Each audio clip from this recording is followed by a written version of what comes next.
UP तक के subscriber आप 50 लाख। आपका बहुत बहुत शुक्रिया। कौन जीतेगा यूपी, इस सवाल के साथ उत्तर प्रदेश में चुनाव की शुरुआत हो चुकी है और अब सबकी निगाह है दूसरे चरण के चुनाव पर, और उसमें भी खासकर रामपुर पर, क्योंकि ये ऐसी जिला है या ऐसी जगह है जहां पर ना सिर्फ अखिलेश यादव बल्कि उत्तर प्रदेश के दिग्गज नेता आजम खां की साख दांव पर लगी हुई है। अगर समाजवादी पार्टी इस अपने गढ़ को बचा नहीं पाती है तो एक किस्म से ये अखिलेश और आजम खान दोनों के लिए चुनौती वाली बात होगी। नमस्कार, आप देख रहे हैं यूपी तक और मैं हूं रजत सिंह। आपको हम बताने जा रहे हैं कि उत्तर प्रदेश के तमाम जिलों में क्या हो रहा है, कौन जीत रहा है, कौन हार रहा है। रामपुर की बात हो और आजम खां की ना हो, ऐसा हो नहीं सकता। रामपुर सदर से चुनाव लड़ने वाले आजम खां इस बार नवाब परिवार से टक्कर ले रहे हैं। यही नहीं, उनके बेटे अब्दुल्लाह आजम के खिलाफ हमजा नवाब अपना दल से चुनौती दे रहे हैं। वैसे रामपुर में 5 विधानसभा सीटें हैं, रामपुर, स्वार, चमरौवा, बिलासपुर और मिलक। जातीय समीकरण की बात करें तो 2011 में हुई जनगणना के मुताबिक रामपुर जिले में 50.57% मुस्लिम है। वहीं विधानसभा की बात करें तो स्वार टांडा विधानसभा में लगभग 61% मुस्लिम है और 39% हिंदू वोटर हैं। वहीं मुस्लिमों में भी बात करें तो करीबन 38,000 वोट तुर्क बिरादरी के हैं। माना जा रहा है कि तुर्क उम्मीदवार अली यूसुफ के टिकट कटने के बाद वे सपा से नाराज हैं। वहीं 1900 वोट सैनी बिरादरी के भी बताए जाते हैं। चमरौवा विधानसभा की बात करें तो एक अनुमान के मुताबिक यहाँ 59% मुस्लिम वोट है जबकि 41% हिंदू वोट है।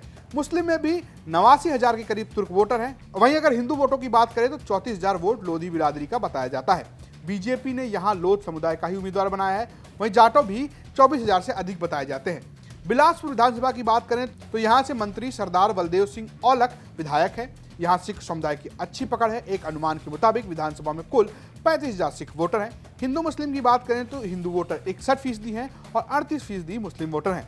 रामपुर नगर विधानसभा की बात करें तो यहाँ पर 58% मुस्लिम वोटर हैं, 42% हिंदू वोटर हैं। आजम खां यहाँ से मैदान में है। मुस्लिमों में अंसारी समुदाय की अच्छी खासी पकड़ बताई जाती है, वहीं हिंदुओं में सक्सेनाओं का प्रभाव अच्छा है। मिलक विधानसभा की बात करें तो करीबन 34% मुस्लिम वोटर हैं और 64% हिंदू वोटर हैं। हिंदू वोटर की बात करें तो करीबन 15% इसमें से जाटव हैं और 8% यादव बताए जाते हैं। ये तो रही बात जाति समीकरण और आंकड़ों की, लेकिन जो चुनाव है वो जमीन पर लड़े जाते हैं और जमीनी समीकरण ये तय करते हैं कि कौन जीत रहा है, कौन हार रहा है।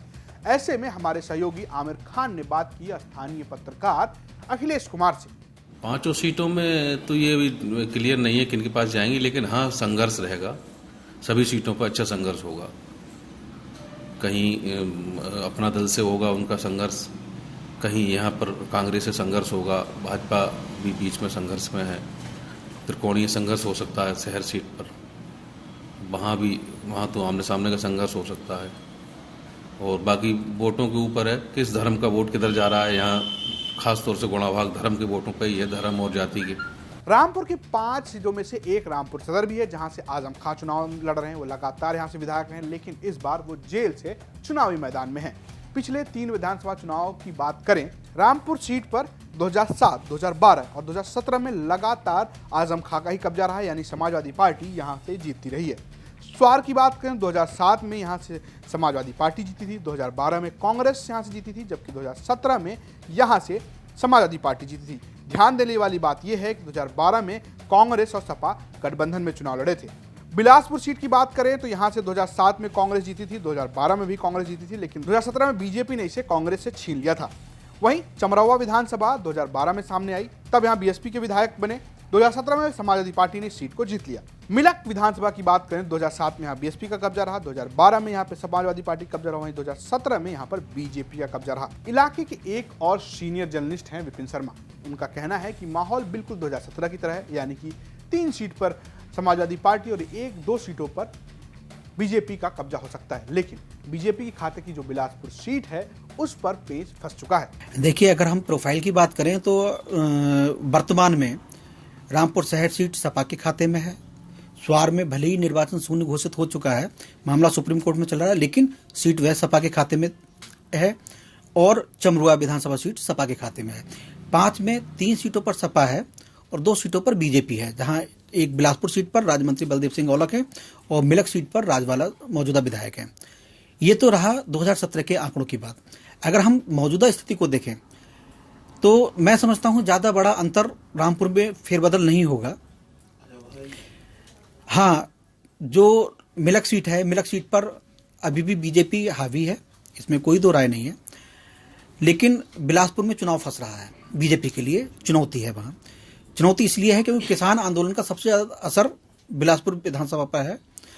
जो किसान आंदोलन में चाहे नवरीत हो, चाहे एक बुजुर्ग थे, 2 डेथ जो हुई वो बिलासपुर से ही हुई थी और उसको जो है बहुत अच्छे तरह से विपक्ष ने कैप्चर भी किया था।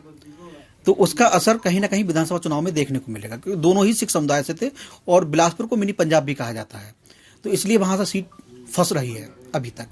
आंकड़ों को देखें और इतिहास को खंगाले तो ऐसा लगता है कि 5 में से 3 ऐसी सीटें हैं जहां पर बीजेपी के लिए जीतना लगभग नामुमकिन सा है, और अगर स्थानीय एक्सपर्ट की माने तो 4 ऐसी सीटें हैं जहां पर बीजेपी के लिए मुश्किलें खड़ी हो गई हैं। तो जैसा हमने आपको पहले बताया कि रामपुर जिले की 5 विधानसभा सीटों पर दूसरे फेज यानी 14 फरवरी को वोटिंग होगी और नतीजे तो 10 मार्च को ही आने हैं। ये तो रही बात रामपुर जिले की। रामपुर के बाद उत्तर प्रदेश के तमाम जिलों में भी चुनाव होने बाकी हैं। ऐसे में हम आपको जिला ही नहीं, हम उन सीटों की भी बात बताएंगे जहां पर दिग्गजों की साख दांव पर लगी है। हम आपके लिए लाएंगे आंकड़े, खंगालेंगे इतिहास और जमीनी हालात क्या है जानने के लिए बात करेंगे स्थानीय पत्रकार से। तो कौन जीत रहा है यूपी, इस जवाब को जानने के लिए देखते रहिए यूपी तक। नमस्कार।